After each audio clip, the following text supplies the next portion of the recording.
পত্র পাঠায় আবার হুজুর আপনার ভাল লাগে বিয়ে করতে চাই। যুবকেরা মনে করছে বাচ্চা তো দূরের কথা, বিয়েই তো করতে পারলাম না।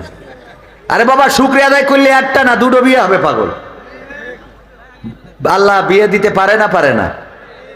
আল্লাহ যদি বিয়ে দিতে চান গাদার তলতে বের করে বিয়ে দেবে।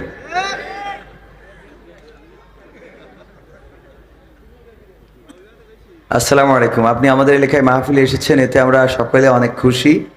আমার পরিবারের সকলে, আপনার ঠিকানা টিভির সকল টিম মেম্বার সহ আপনাকে অনেক ভালোবাসে এবং আপনার সকল ওয়াজ ও ভিডিও আমরা দেখি। আমার পরিবারের সকলে আপনার ওয়াজ না শুনে ঘুমাতে পারে না। আপনার কাছে আমাদের বিশেষ অনুরোধ, এমপিরা সব কোথায় গেল, কোথায় কাদের কাকা এবং প্রবাসীর গজল, এই দুইটা গজল আমাদের শোনাবেন ইনশাআল্লাহ। এত কায়দা করতেছে, আমি কাছে বিয়ের জন্য পত্র পাঠালো কিনা, কারণ এই জাতীয় পত্র পাঠায় আবার হুজুর আপনার ভাল লাগে বিয়ে করতে চাই।